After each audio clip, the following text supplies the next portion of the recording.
गरुड़ जी ने कहा, हे केशव, नरक से आया हुआ जीव माता के गर्भ में कैसे उत्पन्न होता है? वह गर्भवास आदि के दुखों को जिस प्रकार भोगता है, वह सब भी मुझे बताइए। नमस्कार, मैं शास्त्री सत्यम चौधरी। विष्णुरुवाच। भगवान विष्णु ने कहा, स्त्री और पुरुष के संयोग से जैसे मनुष्य की उत्पत्ति होती है, उसे मैं तुम्हें कहूंगा। ऋतुकाल के आरंभ के 3 दिनों तक इंद्र को लगी ब्रह्महत्या का चतुर्थांश रजस्वला स्त्रियों में रहता है। उस ऋतुकाल के मध्य में किए गए गर्भाधान के फलस्वरूप पापात्माओं के देह की उत्पत्ति होती है। रजस्वला स्त्री प्रथम दिन चांडालिनी, दूसरे दिन ब्रह्मघातिनी और तीसरे दिन रजकी धोबिन कहलाती है। नरक से आए हुए प्राणियों की ये 3 माताएं होती हैं। दैव की प्रेरणा से कर्मानुरोधी शरीर प्राप्त करने के लिए प्राणी पुरुष के वीर्य का आश्रय लेकर स्त्री के उदर में प्रविष्ट होता है। एक रात्रि में वह शुक्राणु कलल के रूप में, 5 रात्रि में बुद्बुद के रूप में, 10 दिनों में बेर के समान तथा उसके पश्चात मांसपेशियों से युक्त अंडाकार हो जाता है। 1 मास में सिर, 2 मास में बहु आदि शरीर के सभी अंग, तीसरे मास में नख, लोम, अस्थि, चर्म तथा लिंगबोधक छिद्र उत्पन्न होते हैं। चौथे मास में रस, रक्त, मांस, मेदा, अस्थि, मज्जा और शुक्र ये 7 धातुएं तथा 5वें मास में भूख प्यास पैदा होती है। छठे मास में जरायु में लिपटा हुआ वह जीव माता की दाहिनी कोख में घूमता है और माता के द्वारा खाए पिए अन्नादि से बड़े हुए धातुओं वाला वह जंतु विष्ठा मूत्र के दुर्गंधयुक्त गड्ढेरू गर्भाशय में सोता है। वहां गर्भस्थ क्षुधित कृमियों के द्वारा उसके सुकुमार अंग प्रतिक्षण बार बार काटे जाते हैं, जिससे अत्यधिक क्लेश होने के कारण वह जीव मूर्छित हो जाता है। माता के द्वारा खाए हुए कड़वे, तीखे, गरम, नमकीन, रूखे तथा खट्टे पदार्थों के अति उद्वेजक संस्पर्श से उसे समूचे अंग में वेदना होती है और जरायु अर्थात झिल्ली से लिपटा हुआ वह जीव आंतों द्वारा बाहर से ढका रहता है। उसकी पीठ और गर्दन कुंडलाकार रहती है। इस प्रकार अपने अंगों से चेष्टा करने में असमर्थ होकर भी वह जीव पिंजरे में स्थित पक्षी की भांति माता की कुक्षी में अपने सिर को दबाए हुए पड़ा रहता है। भगवान की कृपा से अपने सैकड़ों जन्मों के कर्मों का स्मरण करता हुआ वह गर्भस्थ जीव लंबी श्वास लेता है। स्थिति में भला उसे कौन सा सुख प्राप्त हो सकता है? मांस, मज्जा आदि 7 धातुओं के आवरण में आवृत वह ऋषिकल जीव भयभीत होकर हाथ जोड़कर विकलवाणी से उन भगवान की स्तुति करता है, जिन्होंने उसको माता के उदर में डाला है। 7वें महीने के आरंभ से ही सभी जन्मों के कर्मों का ज्ञान हो जाने पर भी गर्भस्थ प्रसूति वायु के द्वारा चालित होकर वह विष्ठा में उत्पन्न सहोदर उसी पेट में उत्पन्न अन्य कीड़े की भांति एक स्थान पर ठहर नहीं पाता। जीव उवाच। जीव कहता है, मैं लक्ष्मी के पति, जगत के आधार, अशुभ का नाश करने वाले तथा शरण में आए हुए जीवों के प्रति वात्सल्य रखने वाले भगवान विष्णु की शरण में जाता हूँ। हे नाथ, आपकी माया से मोहित होकर मैं देह में अहम भाव तथा पुत्र और पत्नी आदि में ममत्व भाव के अभिमान से जन्म मरण के चक्कर में फंसा हूँ।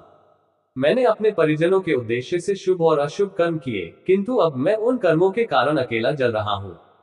उन कर्मों के फल भोगने वाले पुत्र कलत्रादि अलग हो गए।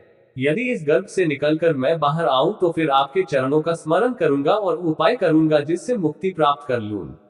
विष्ठा और मूत्र के कुएं में गिरा हुआ जठराग्नि से जलता हुआ एवं यहाँ से बाहर निकलने की इच्छा करता हुआ मैं कब बाहर निकल पाऊंगा? जिस दीनदयाल परमात्मा ने मुझे इस प्रकार का विशेष ज्ञान दिया है, मैं उन्हीं की शरण ग्रहण करता हूँ, जिससे मुझे पुनः संसार के चक्कर में न आना पड़े। अथवा मैं माता के गर्भगृह से कभी भी बाहर जाने की इच्छा नहीं करता, क्योंकि बाहर जाने पर पाप कर्मों से पुनः मेरी दुर्गति हो जाएगी। इसलिए यहाँ बहुत दुख की स्थिति में रहकर भी मैं खेदरहित होकर आपके चरणों का आश्रय लेकर संसार से अपना उद्धार कर लूंगा। श्री भगवान उवाच। श्री भगवान बोले, इस प्रकार की बुद्धि वाले एवं स्तुति करते हुए 10 मास के ऋषिकल उस जीव को प्रसूति वायु प्रसव के लिए तुरंत नीचे की ओर धकेलता है। प्रसूति मार्ग के द्वारा नीचे सिर करके सहसा गिराया गया वह आतुर जीव अत्यंत कठिनाई से बाहर निकलता है और उस समय वह श्वास नहीं ले पाता है तथा उसकी स्मृति भी नष्ट हो जाती है। पृथ्वी पर विष्ठा और मूत्र के बीच गिरा हुआ वह जीव मल में उत्पन्न कीड़े की भांति चेष्टा करता है और विपरीत गति प्राप्त करके ज्ञान नष्ट हो जाने के कारण अत्यधिक रुदन करने लगता है।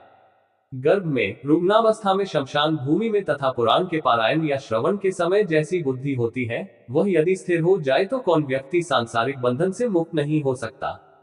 कर्मभोग के अनंतर जीव जब गर्भ से बाहर आता है तब उसी समय वैष्णवी माया उस पुरुष को मोहित कर देती है। उस समय माया के स्पर्श से वह जीव विवश होकर कुछ बोल नहीं पाता, प्रत्युत शैशवादी अवस्थाओं में होने वाले दुखों को पराधीन की भांति भोगता है। उसका पोषण करने वाले लोग उसकी स्थिति इच्छा को जान नहीं पाते, अतः प्रत्याख्यान करने में असमर्थ होने के कारण वह अनविपरीत अर्थात विपरीत स्थिति को प्राप्त हो जाता है। स्वगत जीवों से दूषित तथा विष्ठा मूत्र से अपवित्र शैया पर सुलाए जाने के कारण अपने अंगों को खुजलाने में, आसन से उठने में तथा अन्य चेष्टाओं को करने में वह असमर्थ रहता है। जैसे एक कृमि दूसरे कृमि को काटता है, उसी प्रकार ज्ञान शून्य और रोते हुए उस शिशु की कोमल त्वचा को डांस, मच्छर और खटमल आदि जंतु व्यथित करते हैं। इस प्रकार शैशवावस्था का दुख भोग कर वह पौगंडावस्था में भी दुख ही भोगता है। तदनंतर युवावस्था प्राप्त होने पर आसुरी संपत्ति, दम्भ, घमंड और अभिमान तथा क्रोध, कठोरता तथा अज्ञान, ये सब आसुरी संपदा लेकर उत्पन्न हुए पुरुष के लक्षण हैं, को प्राप्त करता है। तब वह दुर्व्यसनों में आसक्त होकर नीच पुरुषों के साथ संबंध बनाता है और वह कामलंपट प्राणी शास्त्र तथा सत्पुरुषों से द्वेष करता है। भगवान की माया रूपी स्त्री को देखकर वह जितेंद्रिय पुरुष उसकी भाव भंगिमा से प्रलोभित होकर महामोहरूप अंधतम में उसी प्रकार गिर पड़ता है जिस प्रकार अग्नि में पतंगा, हिरण, हाथी, पतंगा, भौरा और मछली, ये पांचों क्रमशः शब्द, स्पर्श, रूप, गंध तथा रस, इन पांच विषयों में एक एक में आसक्ति होने के कारण ही मारे जाते हैं। फिर एक प्रमादी व्यक्ति जो पांचों इंद्रियों से पांचों विषयों का भोग करता है, वह क्यों नहीं मारा जाएगा? अभीप्सित वस्तु की अप्राप्ति की स्थिति में अज्ञान के कारण ही क्रोध हो आता है और शोक को प्राप्त व्यक्ति देह के साथ ही बढ़ने वाले अभिमान तथा क्रोध के कारण वह कामी व्यक्ति स्वयं अपने नाश हेतु दूसरे कामी से शत्रुता कर लेता है। इस प्रकार अधिक बलशाली अन्य कामी जनों के द्वारा वह वैसे ही मारा जाता है जैसे किसी बलवान हाथी से दूसरा हाथी। इस प्रकार जो मूर्ख अत्यंत दुर्लभ मानव जीवन को विषयासक्ति के कारण व्यर्थ में नष्ट कर लेता है, उससे बढ़कर पापी और कौन होगा।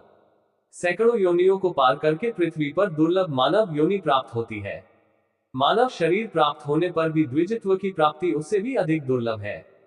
अति दुर्लभ द्विजत्व को प्राप्त कर जो व्यक्ति द्विजत्व की रक्षा के लिए अपेक्षित धर्म कर्मानुष्ठान नहीं करता, केवल इंद्रियों की तृप्ति में ही प्रयत्नशील रहता है, उसके हाथ में आया हुआ अमृत स्वरूप वह अवसर उसके प्रमाद से नष्ट हो जाता है। इसके बाद वृद्धावस्था को प्राप्त करके महान व्याधियों से व्याकुल होकर मृत्यु को प्राप्त करके वह पूर्ववत महान दुःखपूर्ण नरक में जाता है। इस प्रकार जन्म मरण के हेतुभूत कर्मपाशों से बंधे हुए वे पापी मेरी माया से विमोहित होकर कभी भी वैराग्य को प्राप्त नहीं करते। हे तार्क्ष्य, इस प्रकार मैंने तुम्हें अंत्येष्टि कर्म से हीन पापियों की नरक गति बताई। अब आगे और क्या सुनना चाहते हो? इस प्रकार गरुड़ पुराण के अंतर्गत सारोद्धार में पाप जन्मादि दुख निरूपण नामक छठा अध्याय पूर्ण हुआ। फेसबुक पेज शास्त्री सत्यम आचार्य को फॉलो करें और इसी प्रकार की वीडियो प्राप्त करते रहे।